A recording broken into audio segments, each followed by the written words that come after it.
Good evening. This is the regularly scheduled meeting of the South Haven City Council for Monday, July the 6th, 2020. I would like to call this meeting to order. And we'll begin tonight with the Pledge of Allegiance. Flags up there. I pledge allegiance to the flag of the United States of America and to the republic for which it stands, one nation, under God, indivisible, with liberty and justice for all. Very good. Roll call, Travis. Jeff Arnold, Here. Chris Campbell, Joe Reeser, Here. Steve Schlack, Here. George Sleeper, Here. Letitia Wilkins, Here. Scott Smith. Here. I'd like to make a motion to excuse Chris Campbell. Second. Motion is second to excuse Chris Campbell. All those in favor say aye. Aye. Opposed, no. He's excused. That takes us to the approval of the agenda. I make a motion to approve the agenda. Second. Motion is second to approve the agenda. Is there any discussion? Seeing none, all those in favor say aye. Aye. Opposed, no. It's approved. Next, we have the consent agenda items A through E.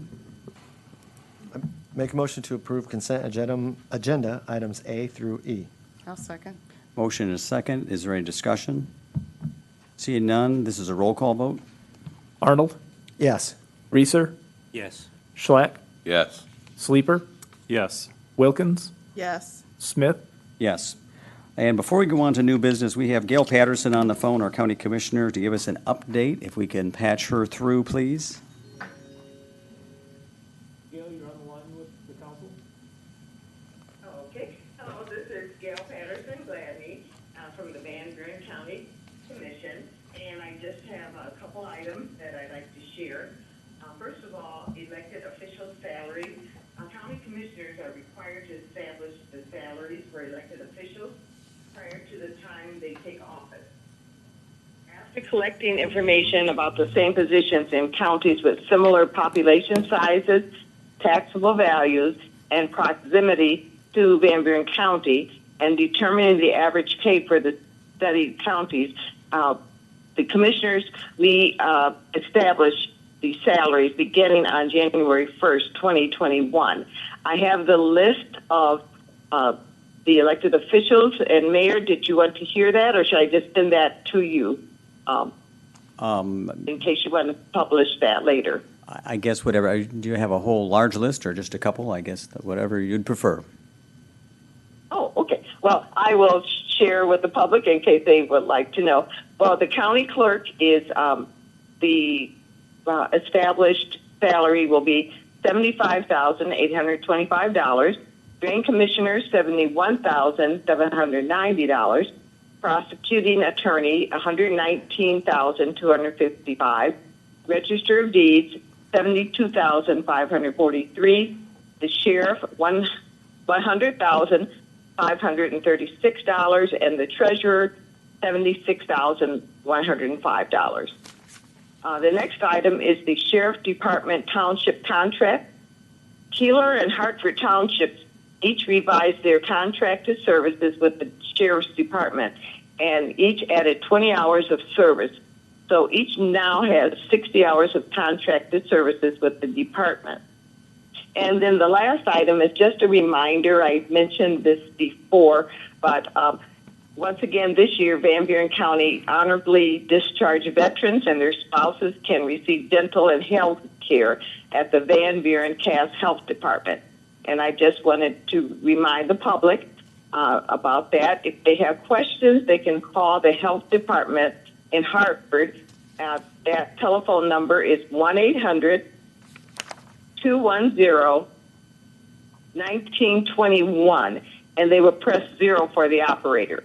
And appointments are encouraged. Do you have any questions? That's the end of my report, unless you have questions. Any council questions of Gail?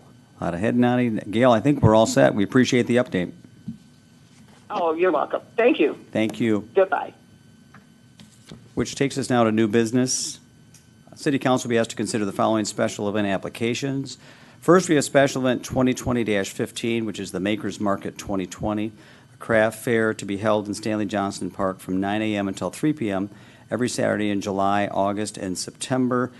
And before we get a motion on this one, I would, if the group's willing, I'd like to just, we'll let the group have some discussion, maybe get an update from staff on what the event's about. Remind folks if they want to call in, as with all special events, unless you're here in person, if you want to call in, the number is 637-0777. There's a bit of a delay, so if you want to get in the queue to discuss this item, please call now. So, Kate, you want to give us an update, and then let's see if we have some calls, and then we'll have a discussion before we see a motion. Sure. Lindy DeVries is proposing the Makers Market, which, as you mentioned, is from 9 to 3 every Saturday. She's asking for every Saturday in July, August, and September. Of course, we've already had one Saturday in July, so it'll be every other, or all the rest of the Saturdays. They're looking for a weekly event for non-farmer vendors who previously were not able to get into the vastly restricted farmers market at the pavilion. So we have a list of about 24 vendors that are looking to have a place, and this would be Saturdays. There are some concerns coming from the Parks Department concerning that's a lot of wear and tear. Pretty shady grass. We've noticed that that's kind of happened to the Dykeman Park where so many people on top of that grass, it just doesn't have the time to recoup. We do know of at least 2 or 3 conflicts. Stanley Johnson Park is going to be used for the Blueberry Craft Fair on August 8th. It will be used for the All Craft Fair on September 5th. We also know there's at least one family picnic, and we have multiple wedding venues going on North Beach. And typically, if there's rain during their event, they come to the north side, Stanley Johnson Pavilion, to do the wedding if they're not able to do it on the beach. Of course, we're having an ongoing pandemic. I would suggest that if there's any, if the council wants to opt in or elect to approve this, just know that if things change at the state level, further restricting outdoor markets or anything like that, we'll have to have them follow the same restrictions. I know that we have Kathy Wagaman on the line to discuss, and it looks like they would use they would bring an ADA approved porta potty, or they would like to just use the restrooms at the park. And that's all I have for right now. Okay, very good. So we've got at least one person on the phone. Why don't we take calls, if the council is willing, and then let's digest what we've heard. That sounds good. So let's hear who we got. Okay, we'll have them send them up.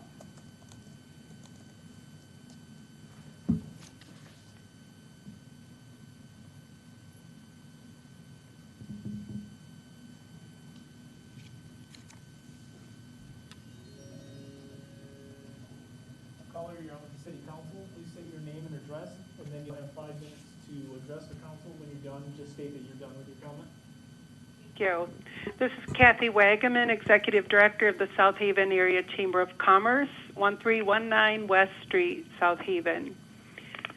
Thank you for taking my call, ladies and gentlemen. The South Haven Chamber puts on 2 craft fairs, the All Crafts Fair, which this year marks 44 years, and the Blueberry Craft Fair this year marks 35 years of history with these 2 events. And they're a very integral revenue stream for the operating budget of the South Haven Chamber. A couple concerns that we do have. I'm just concerned about potentially diluting the excitement of the shows that we do hold. If there's one every week, will that possibly reduce the number of attendees for our 2 craft fairs? I also would like to know if there's a cap on the number of booths that will be planned for if you do approve the weekly Makers Market, and if there are, is this likely to be an annual plan, even if the pandemic is reduced in concern and things return to some semblance of normal, whatever that might look like? So is this likely, if it's approved, to be something that goes on year after year? So those are just a few of the questions I would have. Hey, Kathy, this is Scott. Those are all good questions, and we'll throw those around as we're discussing this in a minute. Does that sound fair to you? It does. Thank you very much. Thanks for calling, and we appreciate your perspective. We'll ask for the next caller. I think we have Carrie Hagee on, as well as Lindy DeVries, so we'll Okay, see who we great. got pulled up. Caller, you're on with the city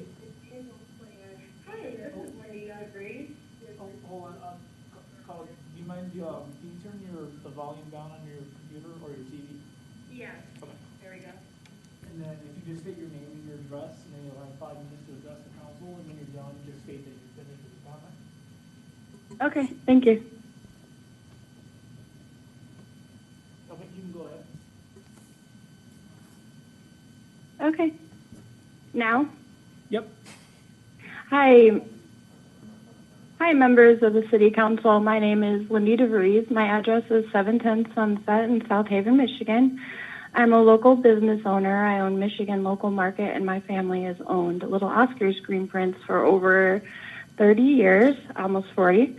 And I just wanted to say that I appreciate you guys taking the time to listen to me. And there's a lot of people who are involved in the farmers market who were not able to do the market this year because of the COVID restrictions. And sorry, I got a text there, and unfortunately, there's a loss of income for a lot of people, and we've been striving to find an alternative to this, and we are hoping that Stanley Johnson can be that option. And we're willing to follow all the guidelines that the Parks Department requires, and we wrote up a COVID action plan, and we're willing to respect the park and the grass and do whatever it takes to make this Makers Market successful. And I believe that it will draw a lot of people in town and be a win-win for the town. I appreciate your time and energy, and I hope that you guys will consider passing this. Thank you, and I'm done. Thanks, Lindy. Appreciate it.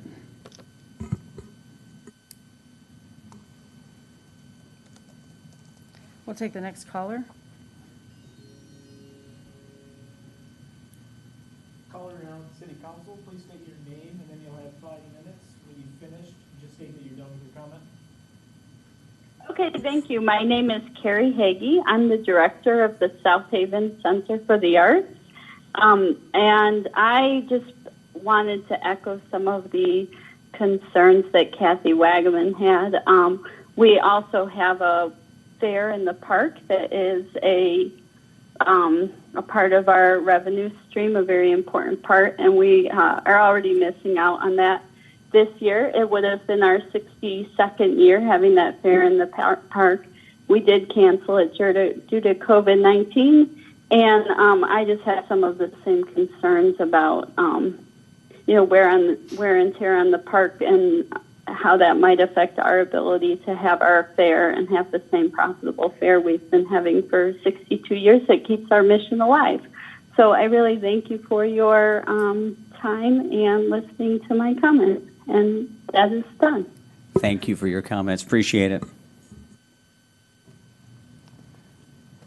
All right, that's all we got? No more right now. No more right now. Okay. Oh, we've got some public, absolutely. Come on up. My name is Joe Ashen. I live at 270 Baseline Road in South Haven. Good evening, Joe. Sorry? Said good evening. Oh, good evening to you, sir. I didn't come to talk about this. I just happened to hear it. But I think the park, it's losing what it's supposed to be, just a grassy area with big trees that people can stroll through. It's not a place to have, a lot of markets and cars driving over it. It really hurts the roots of the trees. I'm in love with that park. I've been going there since I was a little boy, okay? But if you were going to do something really cool, you could have a Shakespeare festival once a year in that park. A Shakespeare festival. I'm not talking about fishing rods. I'm talking about Shakespeare. And I think South Haven should consider promoting a Shakespeare festival. But I really think that there's enough activity in that park now with all that goes on, and it's not a marketplace. It's a park. Thank you for Fair enough. listening Thank you. to me. Appreciate it. Appreciate it. Anybody else? All right, I think it's up to us. So, and I don't mind kicking this off. I too share the concerns that I think it's too many weeks. It's not the intended use of that space. I am very concerned about the number of vendors. We've heard in the past from our merchants about just the sheer number of folks that are providing competition to our brick and mortar stores. We know there's a limited time our businesses have to, make it, and it's a long winter, and we take away these crucial weekends. I just worry about our impact, and so I feel we owe it to them to not allow something of this magnitude. Could it be less? Possibly. I'd be willing to talk about that or hear what other folks have to say. And then also just, I'm worried about parking, north side of town, parking every week, every Saturday. These are busy, busy days. So those are my initial thoughts. I'm not in favor with the proposal as it stands. So anybody else care to jump in? Yeah, I'll speak my 2 cents. My feeling is that a park shouldn't be commercialized, and to me, this is pretty much commercializing the park for every Saturday for a certain set of businesses, and I would have a hard time with that. Not only that, in the packet that I received via email, I didn't see where exactly in the park it was going to be. I didn't see how many vendors it was going to be, what would the plans be if restrictions got tighter. I didn't feel it was a really complete packet, and I don't know if maybe that it was completed when I got here. But my feeling is it's a park, and it needs to be available for all the citizens and visitors on a regular basis. I know we have festivals authorized that have been previously authorized in the past, and if they want to do a 1-week deal or something like that, or a festival kickoff or something to let people know where their businesses are, I have no problem with something like that, but I have a hard time with the amount, the every week. So. I guess to answer some of those, they did propose 2 alternate layouts, but they were flexible depending on what was going to be allowed by council. They were proposing up to 24 vendors, and I have a list of the vendors. It's a mixture of food product, and craft. My apologies. Oh, very So, good. so it's up to 24. Do we know how many it is so far? Right now, I think it's 24. It is It is okay. 24, including Lindy, who would be, the organizer. She's the one asking for the special event. So including Lindy, it'd be 24 vendors. 24 vendors, okay. Kate, I had one question. So those 24 vendors, is that the number of vendors that would have gone into the farmer's market had we done the farmer's market the same as previously, or are there additional vendors other than those that were in the farmer's market? I know that there are at least some of the vendors in the list that would have been at the farmer's market simply because I was there last year, but I don't know who all would be new vendors versus who all would be returning vendors that weren't in the park. That would be a question I can look for further clarification between Lindy and/or the farm market manager, Brad Adamson. Well, I'm kind of inclined with the mayor. I think that's a little bit, having it every Saturday seems a bit excessive to me, and plus I also, would be interested in knowing what the spacing is and, what part of the park was going to get what kind of facilities. Would they need electricity? Do they need water? All that kind of stuff that, I would have expected it to be more details about that. Mm-hmm. And I'm assuming they would have to pay the application fee that, okay. Yes, I think initially she was talking about perhaps being where the other crafts were, the other craft fairs, kind of in the middle of the park. But if you're having 24 vendors, there was a lot of concern on our part that maybe they should just be around the gravel circle. So there would be less, less wear and tear on the park. Additionally, I did ask about how, social distancing and keeping booths apart, so I think that was one of her plans if this was passed. But again, we know that's a finite area, and there's only so much area you can drive on. So she seemed to say that the most intensive uses were probably like the kettle corn folks. They have a lot of heavy equipment. Thank you. Mm-hmm. Anybody else? Joe? I think if there was ever a year we want to try to protect our downtown retailers, this is the year. They're suffering from every direction, and to have this every Saturday, even if it's $1 loss to a retailer, it's too much. So I'm with the mayor. I am against it because I think it takes away from the retailers. If we had enough business for the park, craft people, and the downtown, that would be fine, but there's not enough dollars to go around, and the people that are paying their livelihoods to keep a building up and pay rent should get first priority. And secondly, it does what the first caller said, it dilutes the whole event if you're going to have it every week. They have 2 art craft shows a year. They're special, people know about it, they go to. If you start having it every week, it becomes humdrum and it's not special anymore. And then it really competes with the downtown. So I don't think it's a good idea, especially this year. Mayor, it looks like we have another caller on the line. Ms. Fensky would like to talk about this. I think she's a Parks Commissioner. That's fine. You can let Okay, her- we'll have her send on up.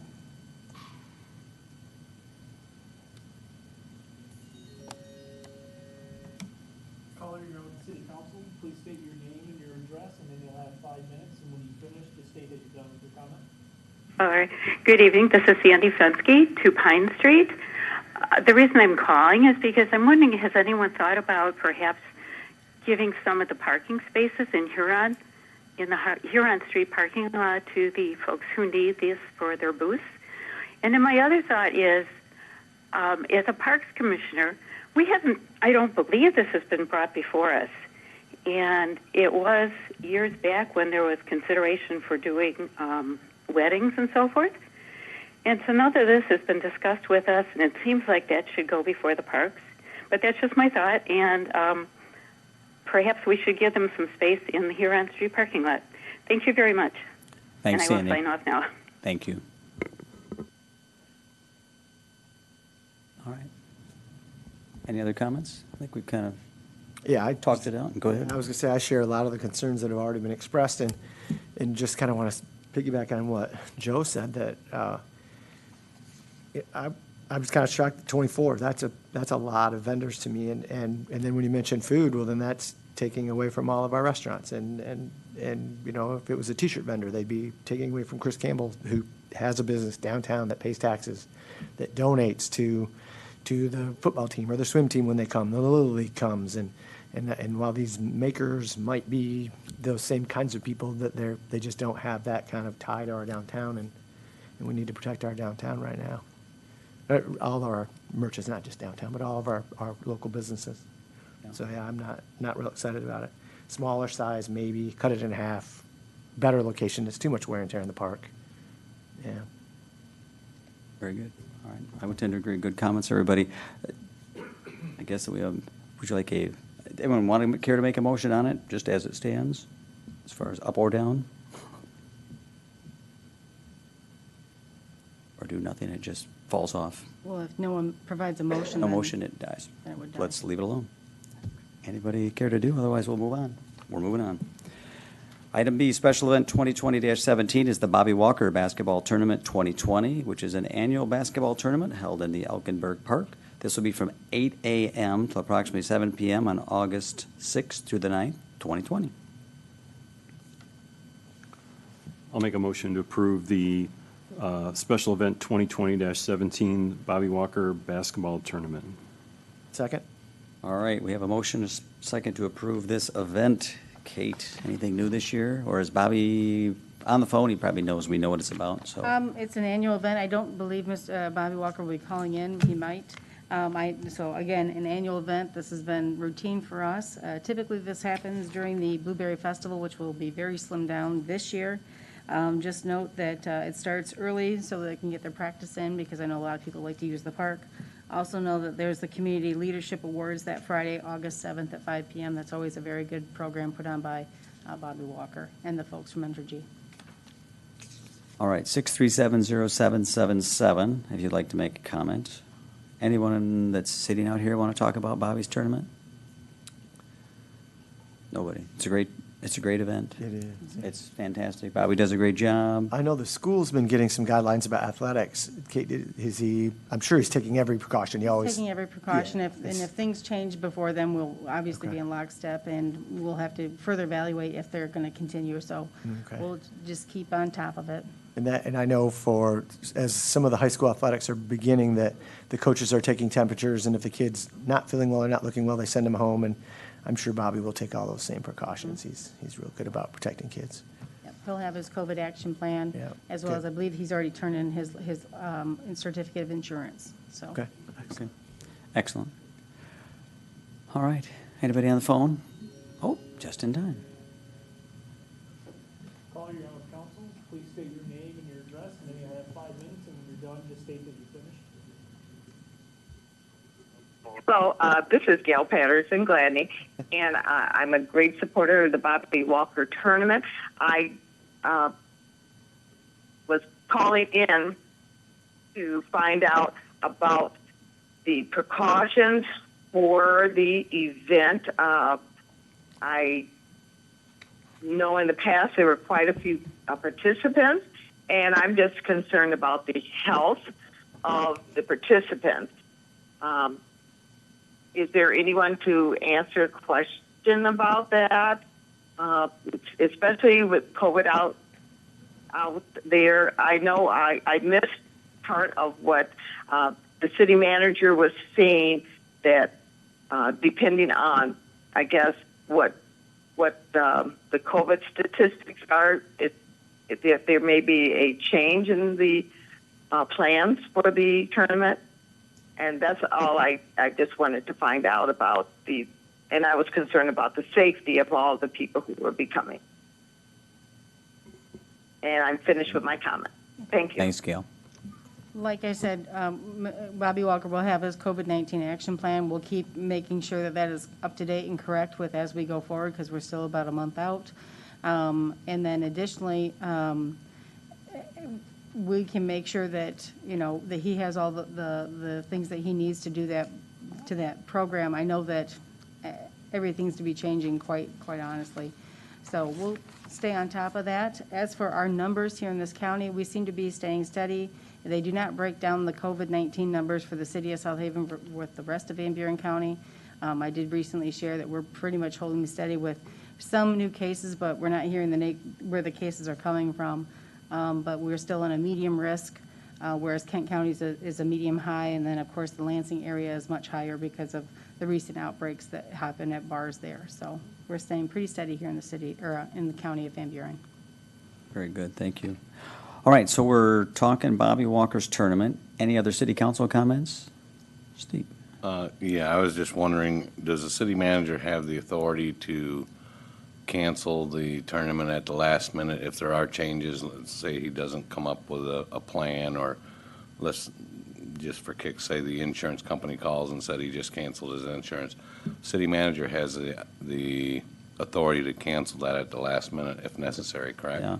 Yes. So we don't have to include any caveats like that in our motions, correct? No, you don't. Okay. As long as she has that authority that she gets what she feels comfortable with, I'm comfortable with it. Okay. So, thank you. Yep, I think that's a fair question.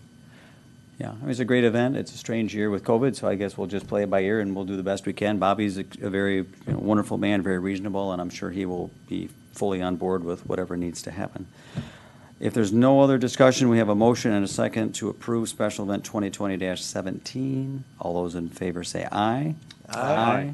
Opposed, no. It is approved. Next, City Council will be asked to consider the following actions regarding a brownfield plan amendment and reimbursement agreement for 500 Erie Street, 525 Superior Street, and 460 Broadway Street, which is the Central Lofts development, phases 1 through 3. First, we need to hold a public hearing on the proposed amendment. So why don't we just start with the public hearing part?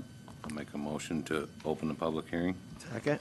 Motion is second to open the public hearing. All those in favor say aye.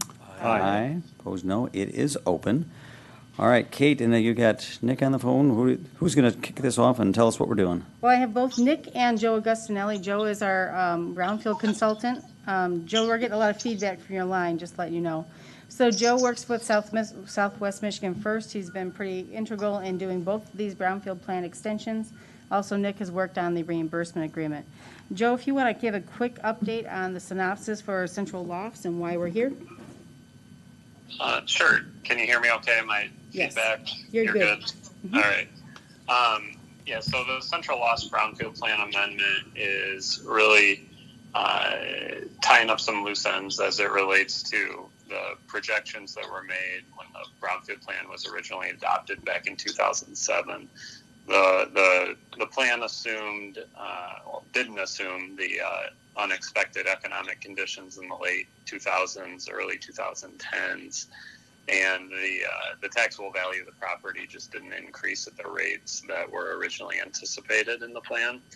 Therefore, we're coming up on the end of the plan, and the developer won't be fully reimbursed for the activities that were incurred on the project. So this plan amendment extends the duration of capture by up to 4 years to allow for full reimbursement of the eligible activities that have been incurred and approved by the South Haven Brownfield Redevelopment Authority for reimbursement. So this one's a pretty straightforward plan amendment, just adding 4 years. Okay. All right, thank you. So that's kind of what's going on at Central Lofts. Again, there's phases 1, 2, and 3. That's why you have the different streets on there, Broadway, Superior, and School, I believe. And then we have this plan going to 2027. So that includes the 5 years reimbursement to the local Brownfield revolving fund. That's pretty standard in all Brownfield plans. What you try to do is make sure that you're funding your own local Brownfield revolving fund for future projects. So none of that has been taken out of this plan. Okay. And I have Nick if there's any questions on the reimbursement agreement. All right, it's pretty straightforward. Well, this is the public part, so why don't we see if there's any public reminders. Again, 637-0777 is the number to call in. Is there anybody in the audience that wanted to discuss Brownfield plans? Lots of smiling faces out there. All right. Let's give a minute for any call-ins on this one. Sure.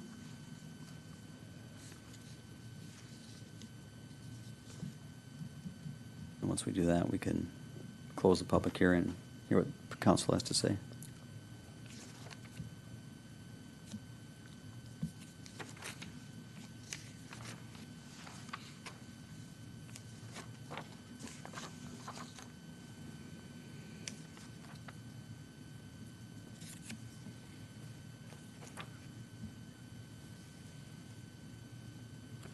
Going once, going twice. No phone calls. If they call in our next part, we'll let them jump in. All right, how about a motion to close? Close the public hearing. Second? Motion and second to close the public hearing. All those in favor say aye. Aye. Opposed, no. It is closed. Next, council will be asked to consider motion to approve Resolution 2020-29, which is a resolution approving the proposed Brownfield Amendment and First Amendment to the reimbursement agreement. I'll make a motion to approve Resolution 2020-29. Second? All right, motion and second to approve Resolution 2020-29. So again, as described, this is really just an extension to allow the tax capture, given the changes in the market environment. Otherwise, as discussed, anyone else want to dig into it more, or is it, I think it's pretty straight ahead. All right, seeing none. We have a motion, we have a second. All those in favor say aye. Aye. Opposed, no. It is approved. Next item, council will be asked to consider the following actions regarding a Brownfield Plan Amendment and Reimbursement Agreement for the development at Baseline Road and Kentucky Avenue, the former preserve at Woodland Harbor Club. First, we need to hold a public hearing on the proposed amendment. I'll make a motion to open the public hearing. Second? All right, motion and second to open a public hearing. All those in favor say aye. Aye. Opposed, no. It is open. All right, Kate, what are we doing here? All right, once again, I have Joe Augustinelli on the phone to discuss the Preserve at Woodland Harbor's Brownfield Amendment extension. So what we're also talking about here, that there was some inconsistencies with how the tax increment was collected. It was not done according to the plan, so we have made a catch-up payment to the Brownfield, from the Brownfield Local Revolving Fund to the preserves to get them caught up to where we should have been collecting. And I'll let Joe jump in here and kind of explain what the amendment is here to do, which is, again, extending the plan. Go ahead, Joe. Thank you. Again, Joe Augustinelli with Southwest Michigan First. This plan amendment's a little bit more, the reason behind it's a little bit more complicated than the other one. As Kate mentioned, there was some inconsistencies in the TIF capture over the life of the plan. There's basically two issues that happened. The first was that the Brownfield plan anticipated a 100% capture of all available tax increment revenues on the project, but we'd only been capturing 75% of the available revenue, which is how most of the plans are handled in the city. But this one, the deal that was negotiated with the developer at the time it was approved was for 100% capture.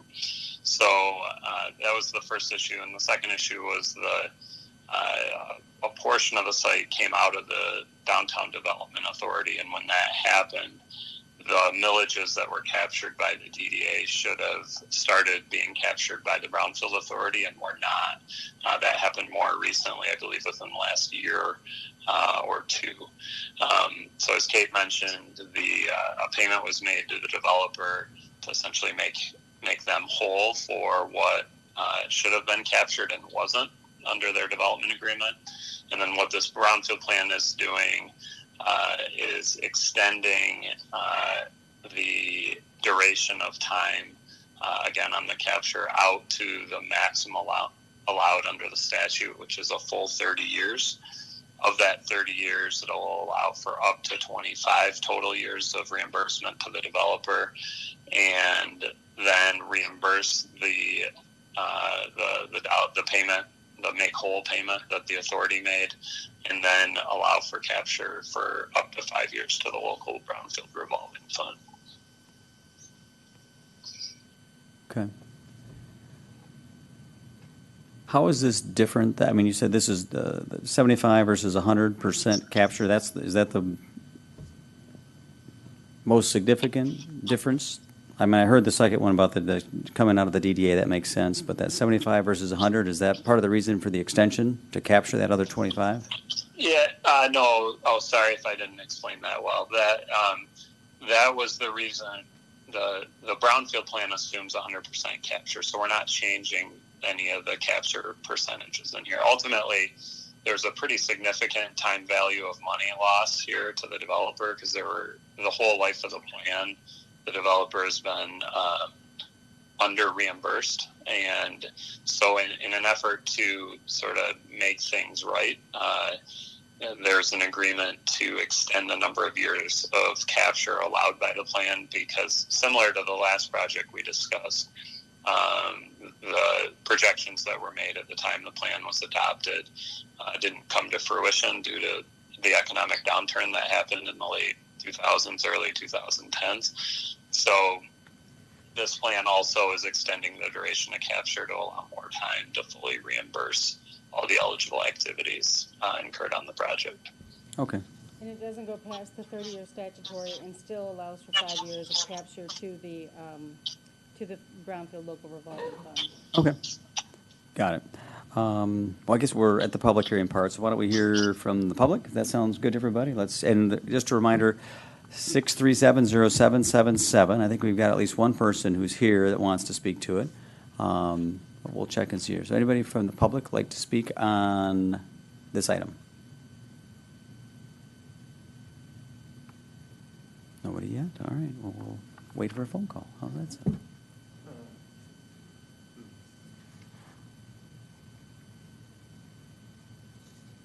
Anybody else have any questions for the folks on the phone? Or I would just say while we're waiting, has it been the same developer all these years? Or has it been sold and resold? And A little hard for me to say. I believe that the similar people are involved. I know that we see the same names cropping up. So the payments are being made to, now they may have different named entities, but my understanding is that the two main people who are involved in the program, and still in the development, are still receiving the payments. So I believe so. But they may have different entity names. I was just wondering why they're changing the entity names is my question. I don't know. I mean, and the reason I'm asking for the public, to be honest with you, is if you're a developer and you sign an agreement and you declare bankruptcy or whatever, and then rebuy your entity back in a different name, and then you expect to be reimbursed for the stuff from the other one, I don't know as if that's fair. So I'm just wondering where all that, if that's all. Sure. I don't know if Nick is it. I can address that. Thank you. Can you hear me? Can you turn up the star phone?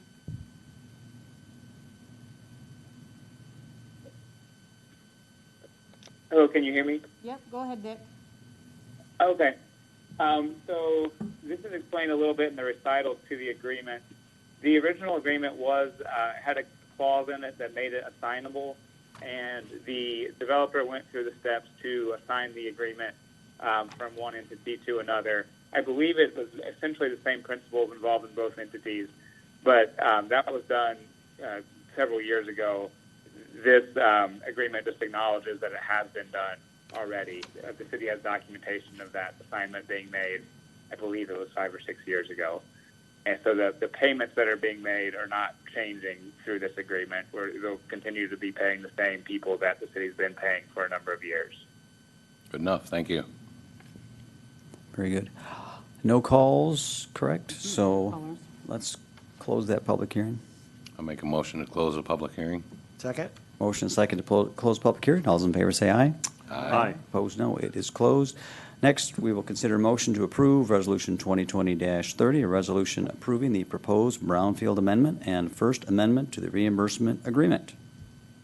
I'll make a motion to approve Resolution 2020-30, a resolution approving the proposed Brownfield Amendment and First Amendment to the reimbursement agreement. Second. Perfect. Motion is second. Is there any other council discussion? I think we answered it pretty well. Nick, thanks for the clarification. Kate, good summary. And if we have nothing else, we have a motion and a second. All those in favor say aye. Aye. Opposed, no. It is approved. Thanks, everybody on the phone as well. Thanks, Joe. Next, City Council will be asked to consider the following actions regarding the Center Street reconstruction project, which looks wonderful, by the way. A, consider a motion to set a public hearing on July the 20th, 2020, to receive comments on the closeout of the project. First, we'll do that first. Make a motion to set a public hearing on the Center Street reconstruction project, the closing of that, on July 20th, 2020. Second?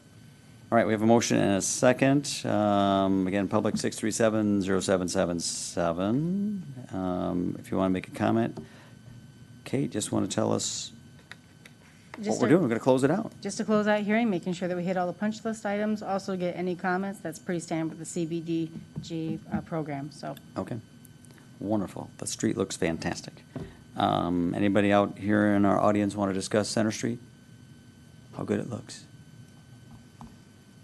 We'll notice the property owners on that street be noticed other than in the paper. I'm not sure. That's a good question for Deb, but we will make sure that if they have any questions, because I know we have some punch list items yet to be done, we will definitely get in touch with all of them and make sure that we have everything that we need. Thank you. That's a good idea. Drop off a note or whatever. All right, I've got no comments coming in on the phone, so we have a motion and a second. Any other council comments? I got none. All those in favor say aye. Aye. Opposed, no. The date is set for July the 20th. Next, we will consider a motion to approve Resolution 2020-31, which is a resolution authorizing the interim city manager, Ms. Kate Hosier, as the grant administrator. I'll make a motion to approve Resolution 2020-31, a resolution authorizing the interim city manager as the grant administrator. I'll second. All right, motion and a second. And Kate, I think it kind of explains what it is, but just what it is. Pretty It's- much it's anytime on. we need to submit for a payment reimbursement or any kind of documentation, we'll have to make sure that it says Kate Hosier instead of Brian Doucette, or they won't take it. So we'll want to get that done. All right. That's pretty standard housekeeping. I don't think anyone's going to want to discuss this with us. Any other council questions? Signatory. All right. We have a motion and a second. All those in favor say aye. Aye. Opposed, no. It's approved.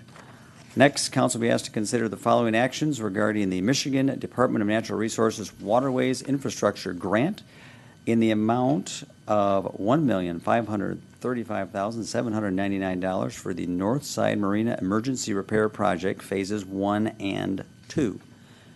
So the first item is to consider a motion to approve Resolution 2020-32, which is a resolution accepting the terms of the grant agreement. So we'll start with that one. I'll make a motion to approve Resolution 2020-32, a resolution accepting the terms of the grant agreement. Second. All right, motion and a second. Kate? Okay, this is a pretty exciting development. We had already knew that we had issues at Northside Marina, so we ended up closing it. We did prepare 2 emergency grant applications, one for emergency funding for immediate repairs, and then a second phase to address a seawall issue on the the westernmost docks, and some failures on the west side of the basin. Surprisingly enough, the Waterways Commission granted both of our applications, so we're looking at $1.5 million with some change to come from the Waterways Commission to do both these projects. Now, we've already done the 1.75 installment purchase. That's to begin the beginning part, the phase one.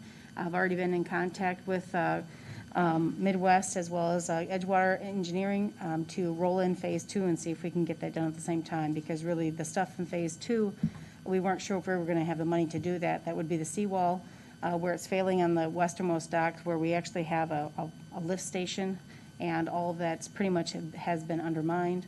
We would also like to make sure that we deal with the the eastern basin where it curves now all seasons. Of course, we'll have to reach out and see what we can do on those parts. So this grant agreement is pretty standard. This is what we'll get from the Waterways Commission, and we have no issues with the grant agreement terms. Okay, great. And then just a reminder, 6370777 for public comment. Anybody in the audience want to discuss this? I have come on up. Mr. Feeney.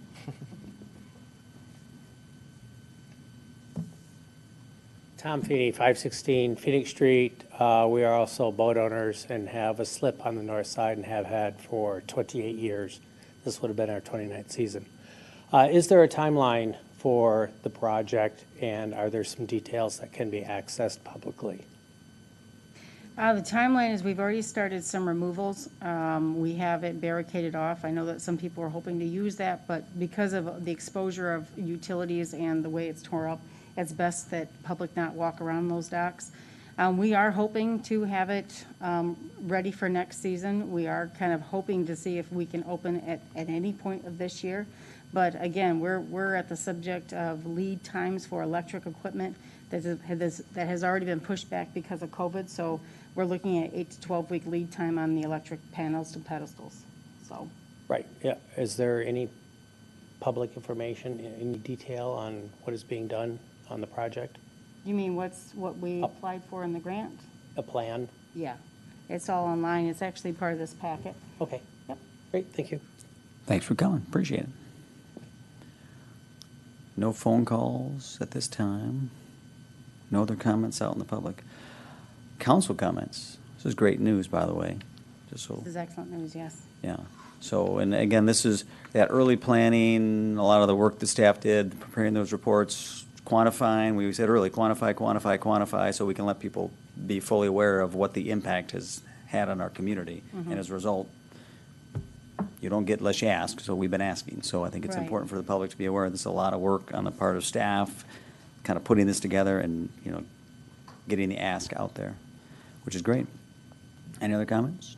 Well, I know I walked by there on my way here to this meeting, and there were people still working at the Northside Marina. So work's getting done on it. That's right. It's pretty amazing. It's dry, it's hot, and the water's still up. It's not going down fast. I mean, it's pretty remarkable. I know Steve, because he'll attest to it. As you drive down by the river, it's still up over the banks. It's I don't know. It's amazing to me. It's still up. So I'm glad the works, we're getting some funding for it. That's good news. If there's no other comment, we've got a motion and a second to approve Resolution 2020-32. All those in favor say aye. Aye. Opposed, no. It is approved. Go get it. Next, we again have a motion to appoint the interim city manager as the authorized signatory for this project. I'll make a motion to appoint the interim city manager as the authorized signatory for this project. Second. All right, motion and a second. I think it's pretty straight ahead. Probably no any comments, questions? No. All right, all those in favor say aye. Aye. Opposed, no. You are the signatory. Next, item 11, City Council. We're just going to have I just want to be kind of let council aware, public aware, just the hiring process for our city manager position. We have our HR director, Kim Wise, is here. If she wants to come down, and she can input. It was in the packet. I think everyone has seen kind of the proposed timeline. I don't know, Kim, if you want to walk through it, just to kind of explain. I had said the one thing in there that may not happen is there's a public forum. I don't know whether or not we'll actually have the ability to have a true public forum, given COVID. It might be varied, but, I mean, I think the concept of putting together a group, the job description, and putting it out there makes sense. You just want to maybe walk us through it and tell Sure. us So any this thoughts? is, this tentative search timeline that we have on here is just based on some of the other searches that we've done before, such as our police and fire chiefs. So if we were to take a look at July, we'd be looking at revising a job description, posting it, depending on where we want to put it. If you're looking at advertising costs, your ads could run about $200 to $500, depending on which newspaper you're putting it in. We would want to put it on the Michigan Municipal League's website, which would run us about $300. LinkedIn, I've always found that you can get some really good quality, high caliber candidates from there for about $300. You can put it on some free places like Indeed or Facebook, but I don't think we're going to get the candidates that we want from there. But we could still put it out there just in case somebody knows somebody else who wants to spread the word. As we get into August, we would take a look at the applicants, select who we want to bring in for interviews, and then in September, we'd take a look at scheduling those interviews. And we'd go through it, select a couple finalists, and as the mayor said, we may want to skip over the community forums just because of everything going on with COVID-19. From there, we would take a look at which candidates we would like to hire and conduct a thorough background screening. We would also want to take a look at the contract. There's probably a few things that we would like to firm up in there. And per the charter, we must appoint a city manager within 120 days after vacancy. That would put us at October 29th. So this would kind of parlay with that. Any questions? And I think it's important to mention, everybody in this council will get a chance to meet and I mean, everyone's involved in that process. We're just also involving community, just so everyone here is aware. We're of course front and center, but there will also be a chance to get some community input as well, as we've done in our previous searches. Mm-hmm. And we've gotten some fantastic candidates as a result, so. If anybody's interested in finding out about executive search firms, those are pretty pricey. I think that we could probably handle this on our own. With search firms, you're looking at doing an upfront fee of like $3,000 to $5,000. That's for them just to source candidates. And then they would also take a placement fee. It's usually a percentage of the first year's salary, maybe like around 25%. So I would advise maybe not going that route because you're going to look at about $30,000 to do that. I think the school has used those for superintendents in the past, and we found we could just do it on our own and had just as good a luck. So, yeah. Yeah, with a search firm, I'm going to do just as much work. So that's. Yeah. We end up doing the legwork for them. And exactly. Right. They just take the glory. Right. Mm-hmm. Right. Mm-hmm.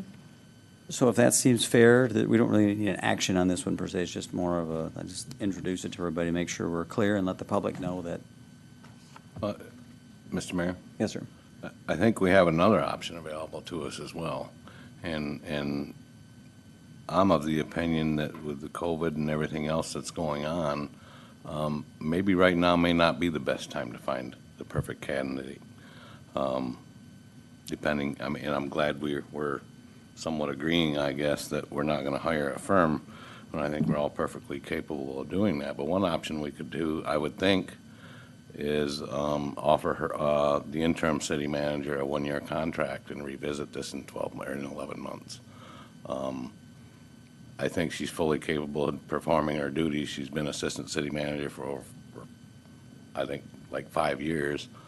I would almost like to slow down with everything that's going on in the world. I don't want to, I'd like to keep, I think things are going pretty well. I have full faith in Kate, and I think that's another option we can look at, is just possibly putting this off 10 or 11 months and offering a year contract. That gives us, 10 or 11 months to get our feet under us, get the world back to normal, hopefully, and reconsider it at that time. So I would just like to present that as another possibility. It would allow the opportunity for more public feedback if,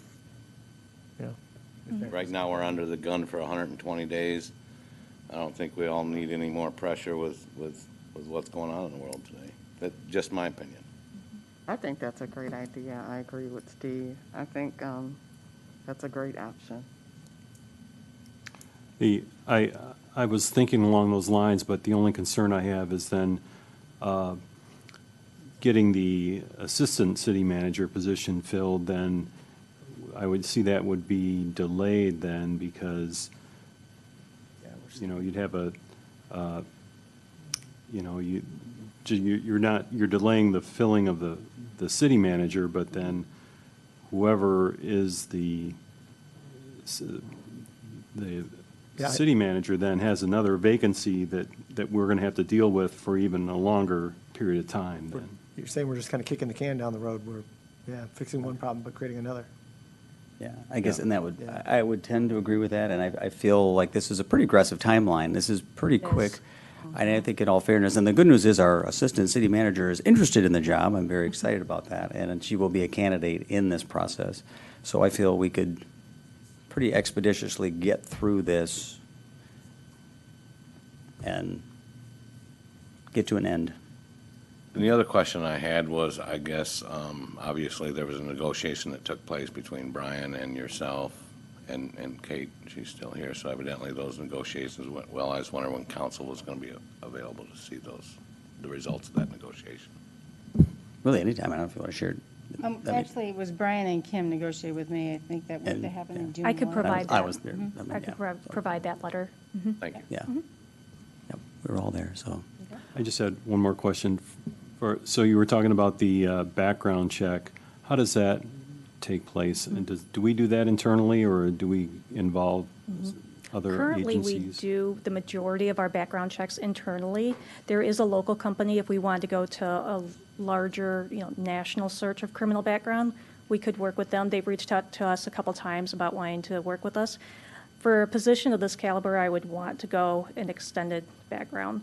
But doing the Michigan iChat, sex offender, things like that, I could do that internally. But if we wanted to do a credit check, we would need to source that out. Thank you. Okay. All right, very good. So I guess that we've heard a couple possibilities for do something for a year. I guess at this point in time, if we want to vote it up. I was hoping to just. Well, I have I a just question. wanted- I have a quick question. Mhm. So what would we do about the assistant? Yeah, I'm concerned about what Yeah, George I brought mean, up. what we get. Well, and the current plan is we would go through this process, and once we get our city manager in place, we would then go through the process with our new city manager of, obviously, depends on what happens with Kate's position. So there's some what-ifs in there. So, I mean, then that Wait a position we need to year? get filled. So, So are you saying we would wait a year before we would get to that? I mean, if we go with the option that Steve just said? I guess we'd have to have, or hire a temporary. What are you doing now? What are we doing now? Yeah. Who's filling that position now? Well, yeah, remember, Do this we is. need a harbor master Right. appointed?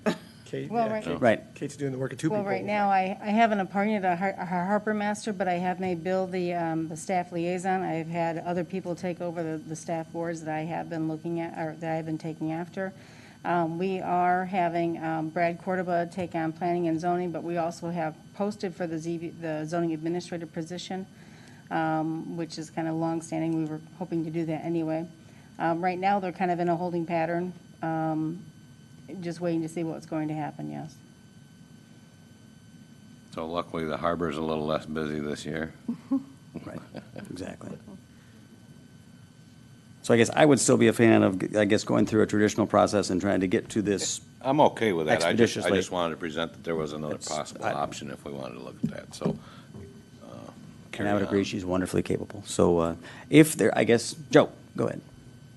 I think Steve's point is good, so we're not under the pressure of 4 months.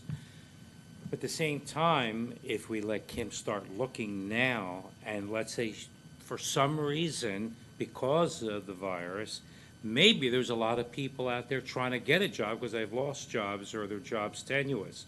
So why go one way or the other? Could we actually have a combination of two? Say we can extend this for a year if we have to, but if Kim came up with a list of people in the next 2 months, 3 months, we could start the process of looking at them, which still could result in us keeping Kate as a city manager if she was the best. But why push us back a year if Kim found a whole bunch of good candidates now, we could start the process, but not be under the gun to do it in 4 months. Does that make sense? To have that flexibility? I think we're required to have a new city manager hired within 120 that days. timeframe. 120 days was the. Oh, Yeah. we do? Yeah. By charter. Yeah, which again, I'm confident this can happen. We have very capable people, and I'm confident we've got the ability to make this happen. So if I see enough head nods to say we're going to go through with the process and Well, someone's gonna make a motion. go through the Yeah, process. we're We want to go, we're going we through want to the make a process. motion to go through the project. Go Yeah, ahead. well, Go for it. Because- No, I'm saying unless someone's making a different motion, it sounds like we're going with process. All right. Says council will be asked to consider the hiring process for the city manager position. We need to consider that process. We've considered it. All right. All good. So then, Head nods. We're good. All right. It's a favor. Just make a I'll formal make motion. a motion that we move forward in the hiring process for the city manager. I'll second. All right, motion is second to move forward with the hiring process as discussed. Any more discussion? All in favor, say aye. Aye. Opposed, no. Let's go. All right, citizens in the audience will be heard on items not on the agenda. So 6370777, if you are not here with us tonight, and if you are in the audience and you'd like to come on up, you'll have up to 5 minutes to discuss your item. So, Mr. Mayor, we've got 3 comment cards here. So first we have Mr. Matt Brazis. Oh, perfect. Yep. Matthew, come on up, just state your name and address, and you'll have 5 minutes. Hi, my name is Matt Brazis, and I'm here with Pete Wheely. And we are planning and looking for permission to open a medical cannabis dispensary here in South Haven, east of Blue Star Highway and Phoenix Square Shopping Mall. And that's what we're here for. We're looking for permission. Okay. We do have a, Okay, well, correct me, right now, we have there was a vote taken in the city that we are not going to take any action until November. mhm. Okay, and you're aware of that, and Kate can give me the finer details on that. So I guess what are you asking us today? Well, just to be put on the agenda Okay. for that and make sure that we Coming get this it done winter. eventually. Okay. You know, the town needs one. I mean, there's a lot of old people here that could really use some good medication that doesn't hurt them, you know. Sure. So, And then just and Kate's prep, I mean, we're all aware that recreational's off the table. Medical. we're not, Oh, We've looked at the different business types, grow, process, transport, dispense and whatnot. The testing was allowed and never pulled the license, correct? That's So we've never pulled that testing license. And that's the only one we've considered. So you're asking us to consider the next one. So I guess that's, Exactly. and this is just public Okay. comment, so this is your chance to, Yep. guess, anybody have any questions for him? Because this is just your chance to comment. This isn't, I think for me, because I wasn't on the council the last time, and these folks did do a lot of their homework, when you get to that point where you're ready with I'd like to see the business plan, safety precautions, those kinds of things. How do you keep it away from kids? How do you keep, yes, Proper we'll have that people. packet all Yep. together for you. yeah, okay. Yep. Yep. Okay. And your partner's gesturing. He wants to. so if you're all set, then. Pete would like to say something, I guess. Yeah. Pete, come on up, state your name and address, and Hello. I'm Pete Wheely. I live at 565 Monroe Boulevard, South Haven.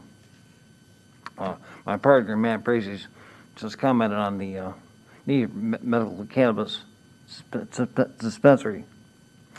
I'm a patient too, but I requested information from, I sent the zoning ordinance was approved by the City Council 2012 to Brian Dissett. And Brian told me that we needed an amendment to the zoning ordinance so it could be accepted by the City Council. So my question is, Kate, what clarification, what you need, what verbiage do you need on the amendment to for the zoning application? So like we mentioned earlier, recreational is off the table until November of this year. That's by vote. Now, what the city has done is the city has created a zoning overlay district called the marijuana business zone, but it does contemplate that those are only available as those facility types have been opted into. Currently, the city has only opted into one medical marijuana facility type, which is the safety compliance, basically the lab testing facility. That's the only one that we've opted into.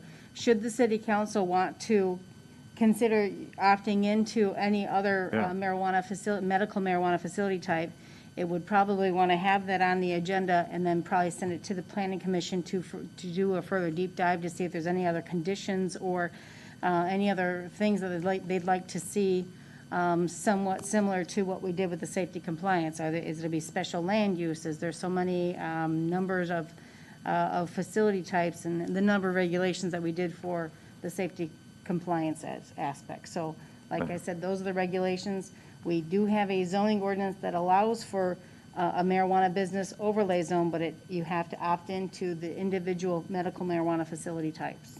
So what do we have to do for the amendment?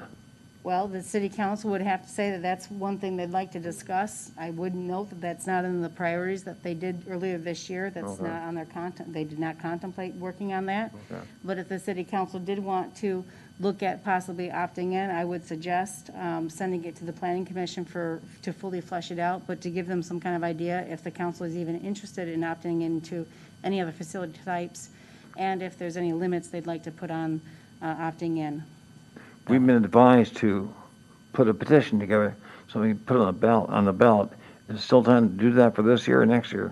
I would not know. I would defer to the clerk or the city attorney to see if they would comment on whether or not there's time to get a ballot on. Okay. How many signatures would need, sir? So I can check on the dates. I believe the filing deadline for November is going to be sometime in very early August, but I will check on the date for sure tomorrow and let you know. Okay, thank you. Thank you. Pete, thank you. And I would just say, I mean, if it's something you want us to consider, as Jeff said, a business plan, signatures of support, things like that would get this council to put that on the agenda, to at least give it to the planning commission to consider again. So, because we have considered this before. Yep, and just make sure you get Travis's contact information before you leave, and he'll let you know. All right. No phone calls, correct? We had somebody, I think she's gone, let me check. Nope, no callers yet. No callers. Okay. Anybody else in the public? Yep, but I think he may have already spoken, so I don't know. Tom? Got the head nod. Nope, Got that's it. nothing. Very good. Then that takes care of that. So we are up to our police chief's update. Ms. Natalie Thompson.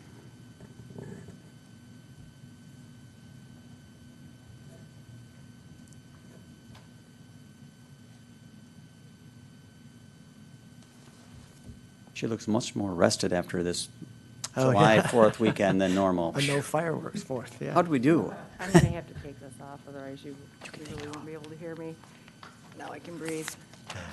Thank you. I'd like to start with an update on some training that we did last month. Sergeant DeBoer and Don Hins from Shays are both trainers, and they helped organize a joint water rescue training with the police department and Shays. The training was the first of 3 that we're trying to accomplish this summer, which involves police and Shays working together, since the majority of our water rescue efforts involve both of us. The first one went very well. We had our choice of venues. The first option was Lake Michigan, but back on June 20th, it was in the 50-degree-ish temperature, so we opted out of Lake Michigan, and we were able to use Lake Arvesta, which worked very well. Training in lakes is much more realistic than the pool, so we were fortunate to be able to use that. Like I said, we've got 2 more training dates set up for this summer to accommodate everyone's schedules. And I apologize, I did not print off the pictures. I sent them to Kate, so I don't know if they're in your packets, but we got some pretty phenomenal training pictures, so surprising And the fun great Thanksgiving balance some of our officers have with their full uniforms on in the water, so. And then next, I just have kind of a brief summary for this past holiday weekend, Friday, Saturday, and Sunday. The good news is we didn't have anyone seriously injured, and we had a very wide variety of pretty much every type of complaint. Like I said, the good news is we didn't have any serious injuries with anything we responded to. On Friday, we responded to a couple domestic violence at residences. We had an assist to another county, which is what we do frequently, Allegan County, and involved a pursuit with someone who hit an officer out on the highway. We had a couple traffic crashes, a motorcycle crash. We had 2 pretty substantial retail frauds from a couple of our big box stores out on Phoenix. We had a couple of civil disputes over property, and we had many various complaints, questions about fireworks, and there were a lot this weekend. So we did the best that we could if we found any in parks or on public places, but a lot of the ones that we responded to were on private property. So we had a lot of those Friday. Saturday, we had a couple disorderly persons complaints. We had some trespassing complaints. We had more retail frauds. I believe those were at Meyer. 2 larcenies. We had a malicious destruction of property. We had 2 vehicles impounded for parking-related issues. We had 2 traffic crashes. We had an assault, and we had a couple short-term rental noise complaints. And then on Sunday, unfortunately, the majority of our day was spent handling traffic crashes on I-196.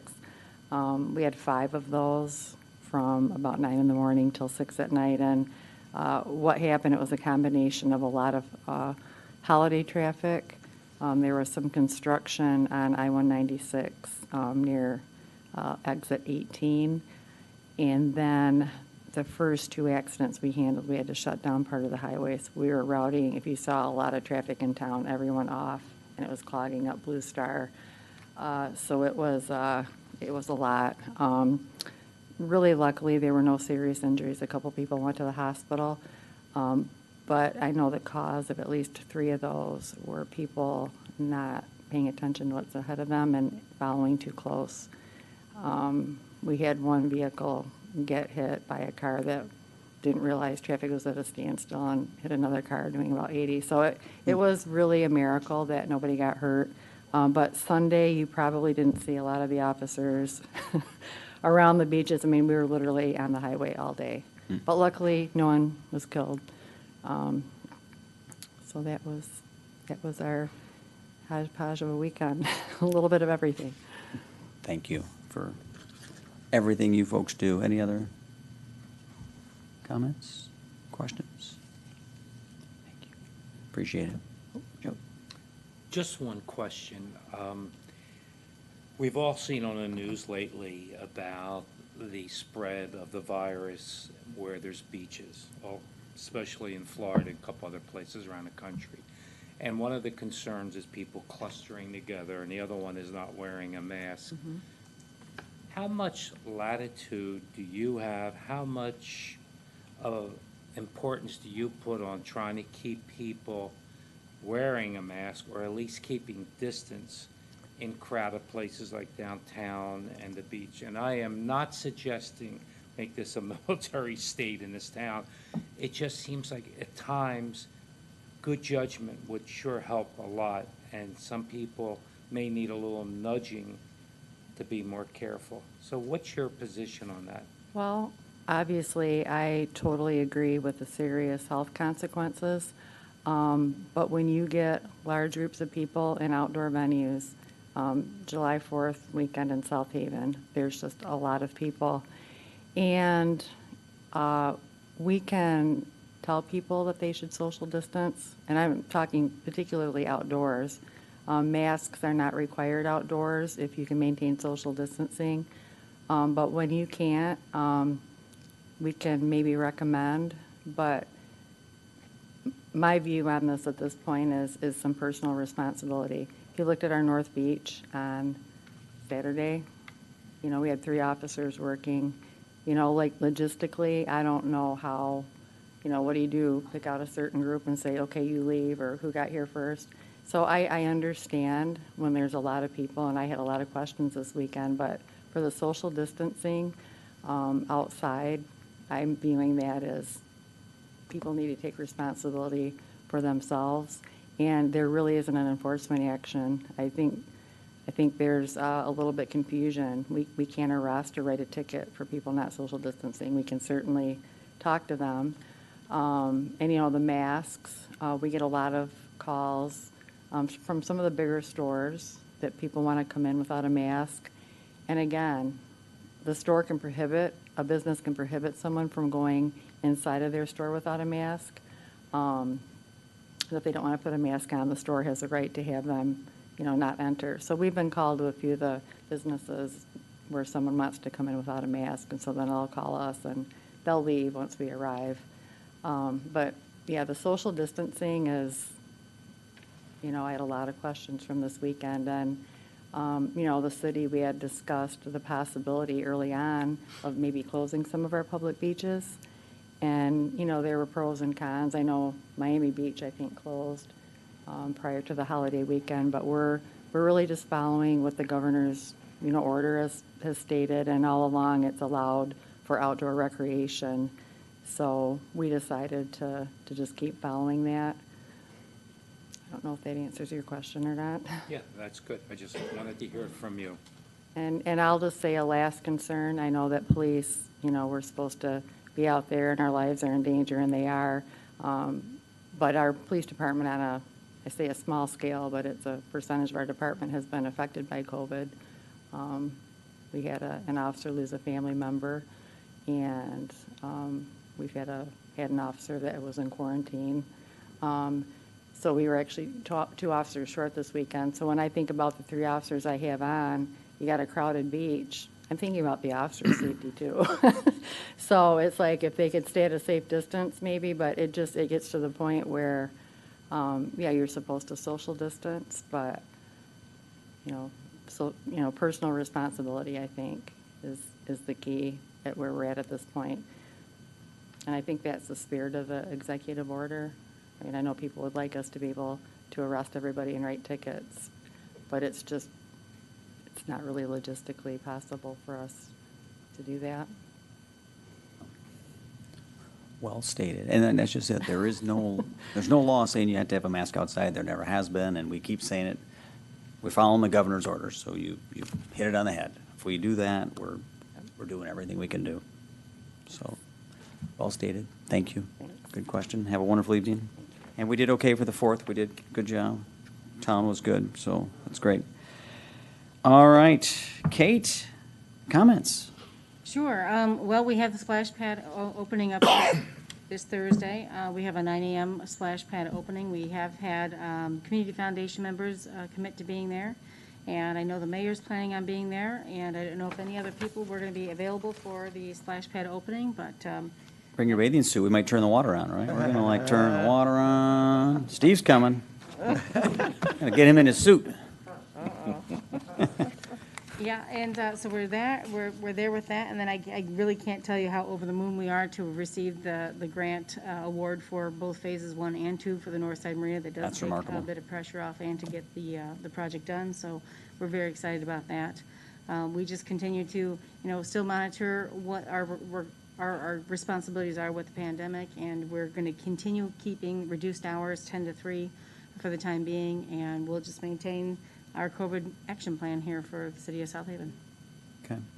You're doing a great job, so thank you. I will say that.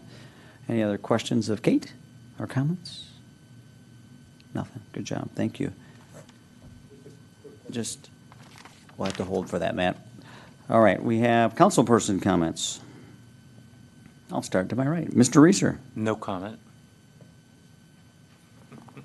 I just want to thank all those that called in or were here in person to make comments. We appreciate that kind of input.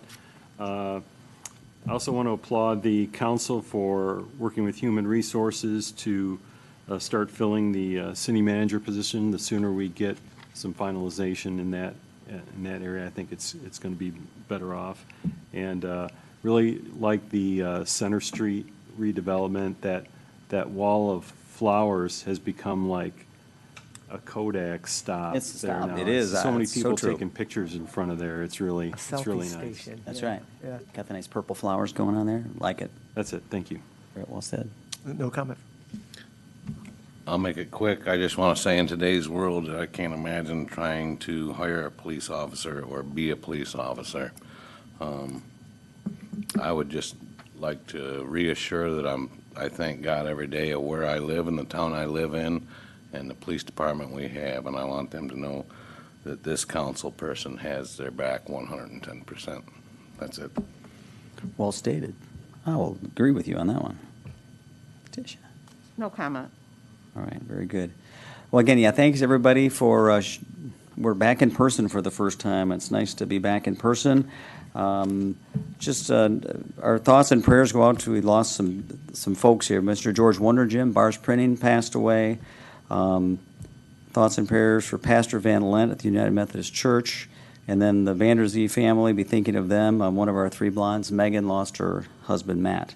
So we think, keeping all of them in our thoughts and our prayers. Yes, we have the splash pad Thursday at 9. And really just to reiterate, I guess part of what the chief was saying, what you're hearing Kate saying is, I think we're getting a lot of questions about what we have the ability to do as a city to make everybody wear a mask and get people to make good choices. And I think it's kind of all of us working together and encouraging one another to do the right thing, encourage your neighbors to do the right thing. We have folks coming into town from different states. Every state's a little different. There's mixed messages from the federal government to the state government, so it's a little confusing right now. And so I think to everyone, I would just say we're doing our best. We're working with the chamber, with the Visitors Bureau. We're getting information out to them. You're seeing if you go to the chamber's website, they'll tell you restaurants are opening and what they're doing, what the measures they're taking. We've put hand washing stations downtown. There's a lot of signage about social distancing and doing the right thing. So we're doing all these things. And as the chief said, I mean, we didn't all know where they were this weekend, but they were out on the highway taking care of urgent business. So people just need to remember they do have their day job to do in addition to all the other stuff we're asking them to do. So as Steve said, we love our police officers. They do a fantastic job. I am grateful every single day I wake up. I know I'm safe in this community, and it's thanks to our law enforcement officers. So thanks to them. On that note, I will seek a motion to adjourn. I'll make a motion to adjourn. Second. Motion and second to adjourn. All those in favor say aye. Aye. Aye. We are adjourned. Thanks for coming, everybody, and listening.